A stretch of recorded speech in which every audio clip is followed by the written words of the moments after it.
Welcome to Bounce, playful, unfussy conversations with SoCal's arts and culture stars. I'm your host, Susan Petrella, a lifelong arts and culture patron / advocate and the rockstar consultant who rockets your business to success. Each Wednesday or Thursday or Friday, I'm hanging out with cool, clever, creative individuals. Today's guest is Lesli Bonanni. Am I pronouncing that correctly? Bonanni, yes. Bonanni, okay. Fine Art America says Lesli Bonanni is a self-taught abstract expressionist artist currently working in mixed media. Her paintings are textural and organic, a fusion of passion, intuition, action, curiosity, and love. Wow. Lesli uses water, her hands, acrylic paints, or inks, and a wide variety of tools to tell her story.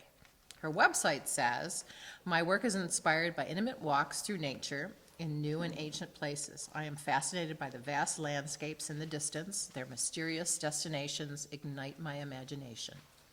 On the path, I discover organic patterns, interesting marks that water, weather, and time have imprinted on the earth. These findings are my muse." Lesli's one of 9 artists in Coastline Art Gallery's new show, Cloud 9. Cloud 9 invites you to immerse yourself in the alluring world of atmospheric space. The exhibition showcases landscapes, some celestial, others sublime, but they all will prompt contemplation of the vast space above us. Lesli's work, pastels, and a new technique called aqueous. Did I pronounce that right? Sure. Okay. Yep. Okay. I think it's both ways. Okay, I'm like, okay. Yeah. Welcome, Lesli. Nice to have you today. It's so great to be here. Thank you. So you your career, you didn't start as an artist. No. I started with interior design, actually. Okay. Many years ago. And tell us how you segued from interior design to being a self-taught abstract painter. We made a move. I've always been interested in the aesthetic, and I've always done crafts and like cooking and anything with an outcome, putting pieces and parts together. And design was really my passion from a very young age.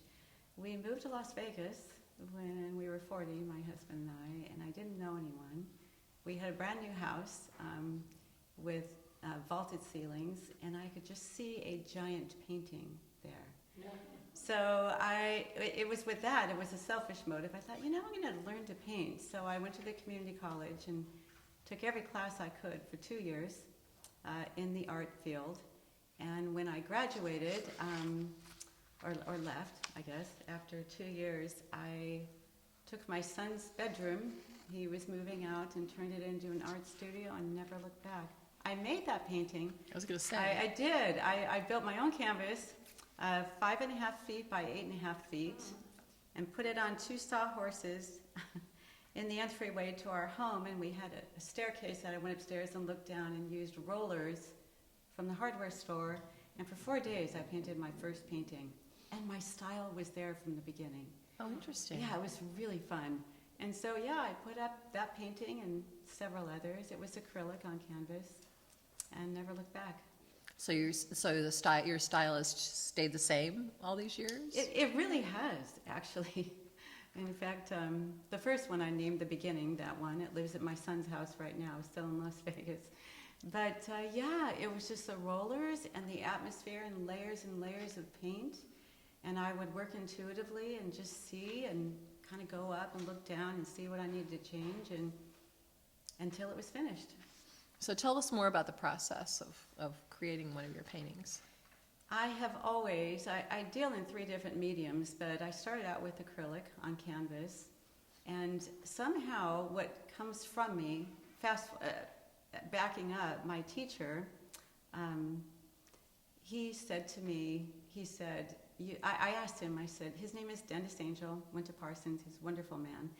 And I said to him, "Dennis, how do you find your style?" And he says, "Oh, you don't find your style, it finds you." So after doing all the homework at the community college and learning all the basics, I was really curious to see what was inside of me, and it revealed itself immediately, really. So to continue with my pastels, I went from acrylics to pastels, and I would use my hands to blend. I would use the sticks, the dry sticks, and blend with the heel of my hand. until I liked it, just working on little 6 by 6 inch experiments. And, but always the blendability, always just throwing stuff on there and starting to move and see what presents itself. And the more I moved, the more the painting would tell me where to go and what to do. And I would just respond to what was happening and just kind of like focusing in, like a lens focusing in. And I would just keep moving, and I'd add lights or I'd not, and I'd just kind of like play around to see what manifested. That's my style with everything. Everything I approach is from a place of not knowing, and that's the thrill of it for me.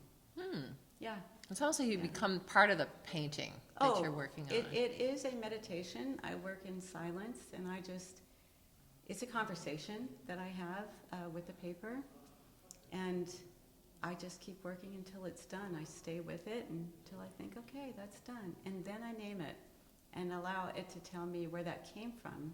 And I've learned that with my pastels, they're inspired by these long distance horizons, and I'm either going to someplace or coming from someplace. So I'm about to make memories or come back with a heart full of memories. And so they're very emotional for me. I have a story about each one, actually, that I can tell, okay, that had to have been inspired by this experience. This is full circle thing that I'm surprised that that happens. Yeah, it's very deep. That's interesting, because one of the other artists, Deborah Davidson, was talking about how she has the canvas, and then she puts like blue tape around, all of the edges of the canvas, and then as she's working, titles kind of come to her, and so she'll write them on like the blue tape around, and then when she's done, she'll kind of decide what the title would be, but that's not your process. It kind of like comes at the end or whatever. When you're I done. look at it when I'm done, because I'm up close to it, and I go back and forth, but at the end, I wait to see what it's telling me, where it came from. And that's one of the other questions. I was reading the New York Times style section magazine like a week or so ago, and how do you know when you're done? So, I just do. I think when I It's look intuitive. at all the parts of it, and everything is intuitive, and I think, okay, it's balanced. I can go in and out of the painting easily, and I just go back and forth till I feel that it is. I work very minimal, so I really get the essence of what I'm trying to say. I don't overwork it. I don't feel, because then I start to feel stressed instead of free. And so I just stay with it until enough has been said, and then I let it go. Interesting.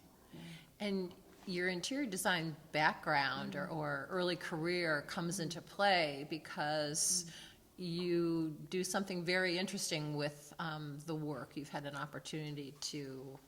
You want to tell us about that?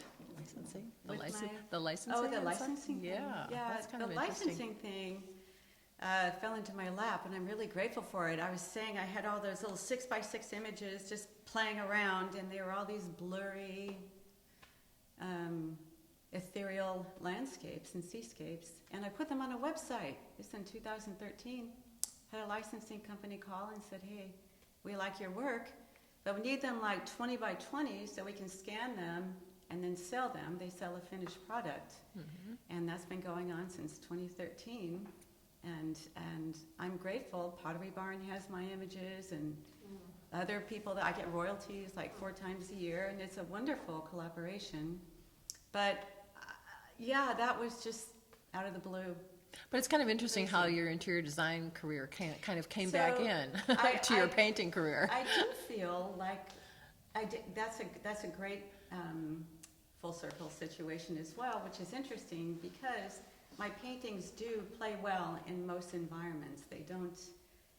They sit down into a space, and to quote Mark Rothko, I believe they whisper instead of shout when it comes to the pastels. They're more of a feeling than a literal thing, and it reminds people of where they've been, or they tell their own stories about it. So I think the genre has like a universal approach for those particular paintings, and I'm grateful for it. Yeah. And you have, and you've been able to, there's a painting at UCI too, Yes. in the health Yes. area, correct? Another happy surprise. Everything is just like these crazy moments. So I got a phone call from the designer for UCI, and they were building a new hospital. And they had seen on my website an image that they wanted to purchase. The original was sold, but they wanted to purchase the rights to it for the hospital. And she told me that my art would heal people, Leslie. People will come out of their rooms and your art will heal people. I was so smitten and so excited about it. And it's honestly the most important piece of art I've ever sold, or image. It lives on. They put a plaque next to it. And I'm really grateful to have my art healing people and doing that. Yeah. Have you been down there to experience? She gave me a personal tour. Okay. Yes. Her name is Ellen Kadari, and she's amazing. And I said, oh, I'd love to come see it, because it was under construction when they were doing it. They took the one image and did 3 different iterations. A slice of it as you enter the surgical unit, a full-size image that's huge, I want to say 50 by 50 on metal, with a bronze plaque next to it with my artist statement. And then down the hallway, they took the same image and they cut it into 4 vertical segments and interwove it with pieces of wood. So as you walk down the hall, so they were brilliant in doing that.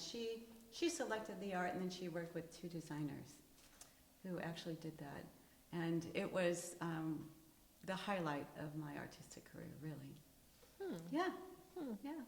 So besides, in Cloud 9, besides the pastels, you have other artwork that you've introduced and started working in a different technique. So Yes. tell us about Another that. happy accident. It's crazy. I guess when you work long enough, some of these things come up. But I was working with my pastel paper, and I was going to do an underpainting, try something new. And I added water to the paper and walked away and came back, and the paper had started moving. The texture on the paper started moving and creating these rivers, and I thought, what is this? And I put my fingerprint to pull up the piece of paper, and it responded to my touch. I was off to the races. For a year and a half, I was a hermit, and I used my hands and tools and pigments to manipulate what was happening. What was happening is the water dissolved the glue that held the grit onto the paper, and unknowingly, that started to create its own art form. It literally speaks to you, and I just ran into it full force. And so I've been doing that for quite a long time. It's a whole new way of making art. Doesn't fall into any rigid category, but it's kind of like finger painting meets watercolor meets etching, because it's kind of carving, and it has a wide berth. You can do so much with it. So I had it trademarked, the process, which I didn't know you could do, but you can, and it's called Art Off the Grit. And I teach it, and I think it's just such an expansive, explorative, exciting venue that I am completely addicted to it. And so I get to have the best life. I get to walk in the studio and see what happens. Again, it's intuitive, and it's a destructive process, right? Because the water starts to degrade everything, and you have to work quickly, wet on wet. If it starts to dry out, you have to add more water. So there's a certain amount of spoilage that goes on. You have to be okay with that. Okay. And it also creates a very wabi-sabi effect, the beauty of imperfection, because it is hard to control. It's like this conversation, and again, and I work the same way, same process, just see what happens. And So if you can't control it, is that different than the other work that Yes. you've done? the So- pastels, I am in control, and I make every decision and listen and see where I should go next. But with this, it's active. It's like action painting, and you're working at it, and you're amazed because every time the water hits it, it changes it, and it's like an etch-a-sketch, and you can make it all go away and start all over again. It is play. It's really fun play. But it has all the ingredients of just this electric experience that I can't get away from. Yeah, it's fascinating. And you teach, so how has the reaction been? They love it. They do? So, Yeah. so I teach kids, I teach adults, I teach special needs people, and it can do so many things. So I have it trademarked under education and art therapy because it's accessible to all. To turn it into fine arts, we'll see. You know, it takes more time. It takes finding a language with it and actually learning how to manipulate it more to come up with something that's even recognizable as opposed to totally abstract, but it can do anything. It's much bigger than me. I just want to... Almost like you're the conduit or the guru or the shaman. Well, it kind of fell into my lap, and I feel like there's a purpose for it. I honestly do. And so, in fact, that's why I've had a couple of here, and I'm grateful to have them here because that's my new direction. The other pastels are licensed. They have their path, definitely in the design industry. But this, I don't know. It can do so many things, and I'm here for it, anxious to see what it can do. But it also would change too, because if you're saying it's wet to begin with, then it has to dry to put it into a frame or something. It does. So that Oh, changes yeah. it too, And it dries correct? rather quickly. In fact, you have to keep it hydrated to keep it moving, to work with it. So it's this back and forth, quick thing. In fact, it's intuitive. You can't really think so much. You just have to keep working at it.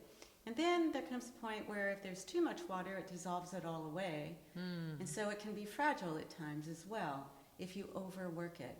So it's this tender and frantic and all the emotions in one thing, and you have no idea what you're going to get.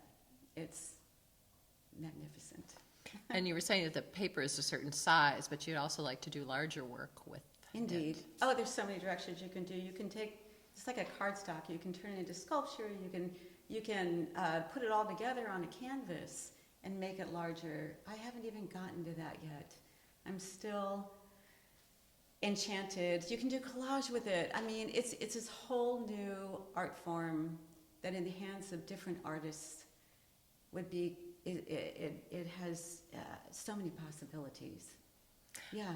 But it's also made of cork, correct? It's made of cork. It's made of cork. It's pulverized cork. Yeah, So we that's were the talking grit about on the cork. paper, made in France, all handmade, and the glue when it's dissolved. So I use water with it. So I'm actually literally painting with my hands nature. So it's nature painting nature.